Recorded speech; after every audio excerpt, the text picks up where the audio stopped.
अस्सलाम वालेकुम dear students, welcome to पाक मैथ यूट्यूब चैनल। स्टूडेंट्स, इस वीडियो लेक्चर्स में हम 9th क्लास जो है उसके गेस्ट पेपर्स इंपॉर्टेंट क्वेश्चन जो है उनको जो है एक्सप्लेन करेंगे। फर्स्ट वीडियो में हम अपने 14 क्वेश्चन जो है उन्हें एक्सप्लेन कर चुके हैं और आगे फर्स्ट हमारे पास क्वेश्चन है 6x plus 10 greater than equal to 0।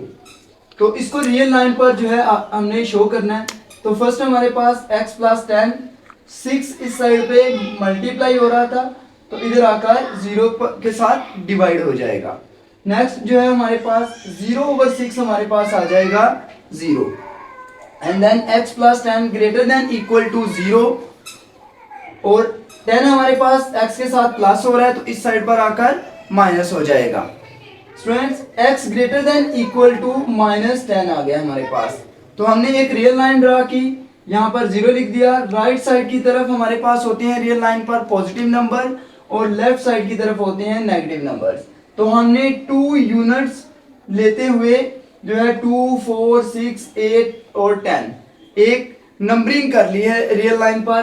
तो -10 जो है हमने इसको लेना है, तो -10 पर हम एक स्ट्रेट लाइन जो है उसे ड्रॉ करेंगे। उसके बाद स्टूडेंट्स इसको शेड किस साइड को करना है, x ग्रेटर देन है -10 से, तो ग्रेटर देन नंबर किस साइड को है, ग्रेटर देन नंबर है -6, -4, -2 और ये 2 राइट साइड की तरफ ग्रेटर देन है, तो इसको हम इस साइड की तरफ शेड कर देंगे। तो ये हमारा जो है सॉल्यूशन आ जाएगा इस क्वेश्चन का। नेक्स्ट हमारे पास जो है क्वेश्चन नंबर 15 है, convert into radian 36 degree. Degree को हमने रेडियन में कन्वर्ट करना है, तो डिग्री को रेडियन में कैसे कन्वर्ट करते हैं ये देखें। फर्स्ट आपने क्या करना है, 36 डिग्री को 1 डिग्री के साथ मल्टीप्लाई कर देना है and then 1 degree students equal होता है π/180 रेडियन के। अब 1 डिग्री की जगह पर आ जाएगा π/180 रेडियन, तो ये हमारे पास रेडियन में कन्वर्ट हो जाएगा। नेक्स्ट इसको जो है हम कैंसिल करेंगे, 2 के साथ अगर कैंसिल करें तो ऊपर 18 आ जाएगा और एंड देन ये हमारे पास 90 हो जाएगा। फिर से 2 के साथ कैंसिल करें तो ऊपर 9 और नीचे 45, तो ये हमारे पास आ जाएगा 9π/45 एंड देन फिर से ये कैंसिल हो जाता है 9 के साथ, तो 9 5s are 45, तो हमारे पास फाइनल आंसर आ जाएगा π/5। तो ये इसका फाइनल आंसर होगा। नेक्स्ट हमारे पास क्वेश्चन है, convert into degree, minute and second. तो इस क्वेश्चन में 123.456 डिग्री दिया हुआ है, इसको मिनट और सेकंड में कन्वर्ट करना है। तो फर्स्ट जो है कंप्लीट डिजिट्स जो है 123 डिग्री, इसको सेपरेट कर लिया और डेसिमल पार्ट को सेपरेट कर लिया। जब भी डिग्री, मिनट, सेकंड वाला आए तो आपने डी से याद रखना है, इसको क्या करना है, डेसिमल पार्ट को सेपरेट करना है। तो डेसिमल पार्ट को सेपरेट कर दिया और इसको इंटीग्रल पार्ट को सेपरेट कर दिया। अब इंटीग्रल पार्ट जो है ये कंप्लीट डिग्री बन गया। अब इसको मिनट में कन्वर्ट करने के लिए हम क्या करेंगे स्टूडेंट, इसको मिनट में कन्वर्ट करने के लिए हम 60 के साथ मल्टीप्लाई करेंगे। तो इसको 60 के साथ मल्टीप्लाई कर दिया हमने, जो भी हमारे पास आंसर आएगा वो हमारे पास मिनट्स हो जाएंगे। तो फॉर एग्जांपल यहाँ पर आप इसको मल्टीप्लाई करके आंसर ले आते हैं, आप कैलकुलेटर से ही आप कर सकते हो। अगर इसका आंसर आ जाता है 27.21, तो ये स्टूडेंट्स मिनट होंगे प्लस 123 डिग्री। ये स्टूडेंट्स मैंने जो है वो आइडिया से लिखा है, आपने कैलकुलेट करके लिखना है। फिर यहाँ पर जो फर्स्ट डिजिट होगा ये मिनट हो जाएगा 27 और उसके बाद जो डेसिमल पार्ट होगा इसको आपने 0.1 मल्टीप्लाई फिर से 60 करना है, तो ये आपके पास सेकंड आ जाएंगे। तो इस तरह से आप डिग्री ये मिनट में कन्वर्ट हो जाएगा, इसको मल्टीप्लाई करके जो आंसर आएगा वो सेकंड हो जाएगा। तो यहाँ से आपने जो है वो कैलकुलेटर से जो है वो आंसर लेकर आना है, जो भी आता है इधर से जो है, ठीक है ना। नेक्स्ट हमारे पास क्वेश्चन है question number 17, find arc length and area. Arc length find करनी है और एरिया फाइंड करना है हमने। आर्क लेंथ का फार्मूला क्या होता है हमारे पास, L = r θ। तो r की वैल्यू क्या है हमारे पास स्टूडेंट्स, r की वैल्यू हमारे पास है 6 और थीटा की वैल्यू है π/3। तो ये कैंसिल होगा, तो ये L हमारे पास आ जाएगा 2 पाई।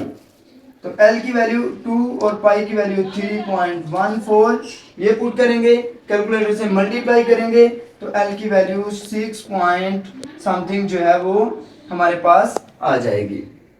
नेक्स्ट हमारे पास एरिया फाइंड करना है। तो एरिया का फार्मूला होता है, एरिया ऑफ सेक्टर फाइंड पूछा हुआ है उसने, arc of sector and area of sector है क्वेश्चन में। तो एरिया ऑफ सेक्टर का फार्मूला होता है 1/2r² theta. Area of sector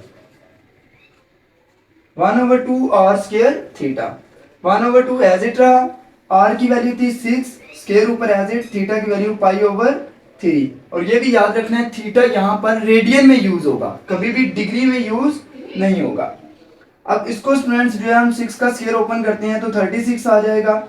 अब इसे कैंसलाइज करें आप, यहाँ इस 2 को 3 से मल्टीप्लाई कर दें तो ये हो जाएगा ऊपर 36 और नीचे 6 और यहाँ पर पाई एज इट आ जाएगा। ये कैंसिल होगा तो 6 पाई आ जाएगा। तो पाई की वैल्यू पुट करके हम फिर से एरिया जो है वो फाइंड कर सकते हैं। पाई की वैल्यू पुट करें 3.14 और 6 के साथ मल्टीप्लाई कर दें तो इसका भी आंसर आ जाएगा। आई होप कि ये क्वेश्चन आपको अच्छे से समझ में आ गए होंगे। नेक्स्ट हमारे पास जो है क्वेश्चन नंबर 18 है, cos theta over sine theta. तो कोस थीटा जो है हमारे पास, इसको हम सोल्व करते हैं cos theta over sine theta. तो हम राइट हैंड साइड को सोल्व कर लेते हैं। राइट हैंड साइड है 1/tan थीटा। तो tan थीटा स्टूडेंट्स हमारे पास इक्वल होता है sine theta over cos theta. तो वैल्यू जब हम पुट करेंगे 1/sin थीटा ओवर में कोस थीटा, तो आप जानते हो फ्रैक्शन में अगर नीचे डिनोमिनेटर में फिर से फ्रैक्शन आ जाए, डिनोमिनेटर में अगर फ्रैक्शन वाली टर्म हो तो सबसे नीचे वाली ऊपर चली जाती है, तो ये आ जाता है cos theta over sine theta. तो सिंपल सा क्वेश्चन था, जस्ट tan की वैल्यू पुट की तो हमारे पास लेफ्ट हैंड साइड का आंसर आ गया, लेफ्ट हैंड साइड। नेक्स्ट हमारे पास बहुत ही इंपॉर्टेंट क्वेश्चन है, हर साल रिपीट होने वाले ये 3 क्वेश्चन है। Question number 19, 20, 21। Mid point find करना है हमने, 2 पॉइंट्स हमें गिवन है। मिड पॉइंट का फार्मूला हमारे पास होता है x1 प्लस x2 ओवर 2, फिर कोमा y1 y2 ओवर 2, और ये करली ब्रैकेट का यूज करना है। इसमें स्टूडेंट्स बहुत सारी गलती करते हैं। अब इसमें देखें x1 क्या है हमारे पास, ये है x1, ये है y1, ये x2 और ये y2। अब यहाँ से देखकर स्टूडेंट्स हम इनकी वैल्यू लगाते हैं। x1 हमारे पास क्या है 3 प्लस x2 क्या है -2, तो यहाँ पर -2 लिख देते हैं, ओवर में 2, और फिर y1 क्या है 1, और उसके बाद प्लस y2 क्या है -4, ओवर में 2। तो अब इसको स्टूडेंट्स जो हम सोल्व करेंगे, प्लस माइनस माइनस 3 -2, आंसर हमारे पास आ जाएगा 1, तो इसका आंसर आएगा 1/2, और इधर प्लस माइनस माइनस 1 -4 -3, तो -3/2। तो ये हमारे पास मिड पॉइंट का आंसर आ जाएगा।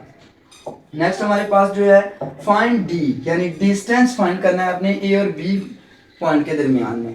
फिर से उसी तरह से ये x1 है और ये y1, ये x2 और ये y2। डिस्टेंस का फार्मूला क्या होता है, x2 minus x1 whole square plus y2 minus y1 whole square और ऊपर स्क्वायर रूट।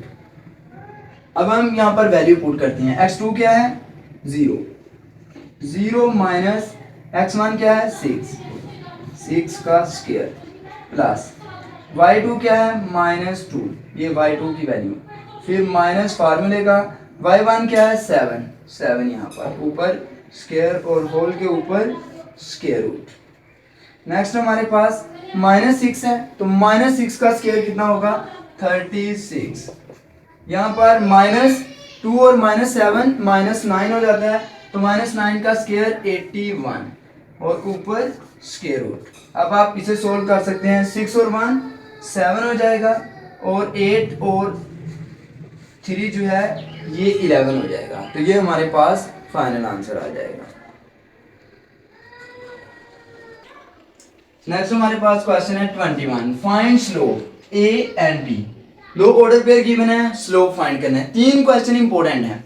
फर्स्ट, दो ऑर्डर पेयर गिवन है तो मिड पॉइंट फाइंड करना है, दो ऑर्डर पेयर गिवन है तो डिस्टेंस फाइंड करना है, दो ऑर्डर पेयर गिवन है तो स्लोप फाइंड करना है। बहुत ही इंपॉर्टेंट क्वेश्चन है। स्लोप का फार्मूला होता है, स्लोप को m से डिनोट किया जाता है, y2 minus y1 x2 minus x1। तो ये हमारे पास x1 और ये y1, ये x2 और ये y2। तो y2 क्या है स्टूडेंट? y2 है 11, तो 11 यहाँ पर आ जाएगा, माइनस y1 क्या है 4, उसके बाद x2 क्या है 5, माइनस x1 क्या है -2। तो 11 माइनस 4 हमारे पास आ जाएगा 7, और नीचे हमारे पास 5 माइनस माइनस प्लस, तो 7 7 से कैंसिल हो जाएगा और स्लोप की वैल्यू आ जाएगी m। अगर वो स्टूडेंट्स इस क्वेश्चन में इंक्लिनेशन भी होता है, थीटा पूछता है, अगर वो थीटा के बारे में पूछे तो थीटा का फार्मूला होता है m इक्वल है tan m। तो आपने क्या करना है, सॉरी tan थीटा इक्वल होता है m के, tan थीटा इक्वल होता है m के। तो थीटा इक्वल हो जाएगा tan इनवर्स m की वैल्यू आ गई है 1, तो थीटा इक्वल हो जाएगा 45 डिग्री के। तो इस तरह से आप इसको सोल्व कर सकते हो, यानी स्लोप का आप शिफ्ट tan ले लेंगे तो आपको इंक्लिनेशन मिल जाएगा। नेक्स्ट जो क्वेश्चन है, find the arithmetic means. Arithmetic mean important question है। अर्थमेटिक मीन्स में हमें वैल्यूज गिवन है 30, 4, 6, 10, 12, 15, ये हमें डाटा गिवन है। अर्थमेटिक मीन्स को हम x बार से डिनोट करते हैं और इक्वल है summation x over n। Summation x का मतलब है जो गिवन डाटा है उसका सम, तो गिवन डाटा का सम कर देते हैं हम, इन्हें कैलकुलेट करें 30 plus 4 plus 6 plus 10 plus 12 plus 15 plus up to so on, ये सारी वैल्यूज को हम जो है वो ऐड करेंगे और 1 2 3 4 5 6 7 8 9 पर डिवाइड कर देंगे तो हमें अर्थमेटिक मीन का आंसर मिल जाएगा। नेक्स्ट हमारे पास क्वेश्चन है 23। स्टूडेंट्स कमेंट सेक्शन में इस क्वेश्चन का आंसर जो है वो लाजमी बताइएगा कि इसका आंसर क्या आता है। 23 है, x बार इक्वल है 45, फिर से सेम वही फार्मूला यूज होगा। अर्थमेटिक मीन गिवन है आपको, ठीक है, उसमें n की वैल्यू भी गिवन है, आपने समेशन x फाइंड करना है। x बार यानी कि अर्थमेटिक मीन की वैल्यू 45, यहाँ पर 45 आ गया, समेशन x हमने फाइंड करना है, n की वैल्यू हमारे पास है 80 इधर हमारे पास जो है वो डिवाइड हो रहा है, इधर आकर मल्टीप्लाई होगा तो समेशन x का हमारे पास आंसर आ जाएगा। नेक्स्ट हमारे पास क्वेश्चन है 24। तो ये स्टूडेंट्स जो है डू योरसेल्फ, ये हमारे पास क्वेश्चन किस तरह से आप करेंगे, इसमें देखें फाइंड मीन, मीन फाइंड करना है, मतलब कि अर्थमेटिक मीन फाइंड करना है। अर्थमेटिक मीन कैसे फाइंड करेंगे, सबको ऐड करेंगे, 1 प्लस 4 प्लस 7 प्लस 9।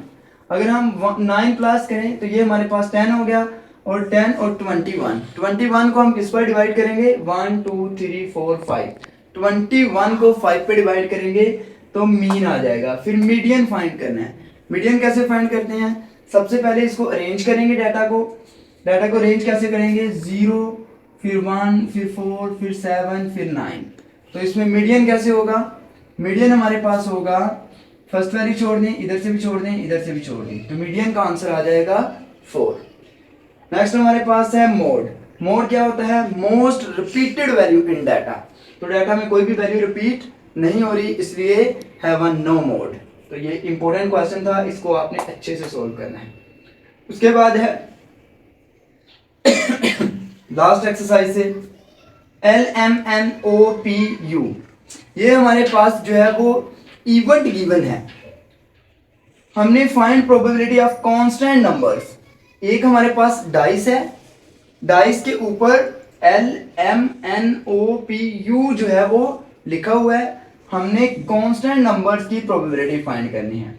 सबसे पहले हम देखते हैं सैंपल स्पेस कितनी है, 1 2 3 4 5 6, जितने हमें जानते हैं एक डाइस की सैंपल स्पेस 6 होती है, वैसे भी यहाँ पर गिवन है 6, तो सैंपल स्पेस 6 है। इनमें से कांस्टेंट नंबर कितने हैं, L हमारे पास कांस्टेंट नंबर होता है, m कांस्टेंट होता है, n भी कांस्टेंट होता है, o और u जो है ये वाउल होते हैं, p भी कांस्टेंट होता है। तो 4 नंबर हमारे पास कांस्टेंट आ जाएंगे।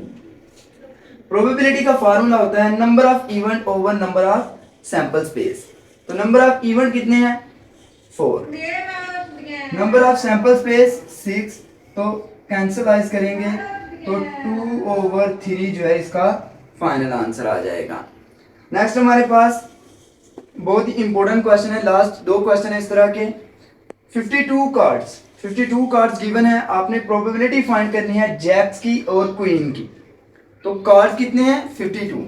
तो नंबर ऑफ सैंपल स्पेस कितनी हो जाएगी? 52 हो जाएगी उसकी। आपने इंग्लिश में इधर लिख लेना है नंबर ऑफ सैंपल स्पेस, फिर नंबर ऑफ इवेंट, ये भी आपने इधर लिख लेना है, एंड ई से इसे डिनोट किया जाता है। अब प्रोबेबिलिटी ऑफ जैक्स की फाइंड करनी है, तो कार्ड्स में जैक्स यानी कि कितने होते हैं कार्ड में जैक्स? वो होते हैं हमारे पास 4। अगर क्वीन की पूछे तो क्वीन कार्ड में कितने होते हैं, यानी कि क्यू वाले कार्ड कितने होते हैं या जे वाले कार्ड कितने होते हैं? तो जे वाले भी 4 होते हैं और क्वीन वाले भी 4 होते हैं। तो इनकी प्रोबेबिलिटी क्या होगी? Number of event over number of sample space 4/52 हमारे पास आ जाएगी, जिसको कैंसलाइज करके 1/26 जो है, सॉरी 2/26 बाद में 1/13 जो है इसका आंसर लिख सकते हैं। आई होप कि स्टूडेंट्स ये वीडियो आपको अच्छी लगी होगी, और वीडियो अगर आपको अच्छी लगे तो वीडियो को लाइक करें और कमेंट्स करना बिल्कुल मत भूलिएगा। कमेंट्स में लाजमी बताइएगा कि आपको ये वीडियो कैसी लगी, क्या आप इसी तरह की कोई और वीडियो चाहते हैं। वीडियो अगर अच्छी लगे तो वीडियो को लाइक कर दें और चैनल को अपने दोस्तों के साथ शेयर कर दें। अल्लाह हाफिज़।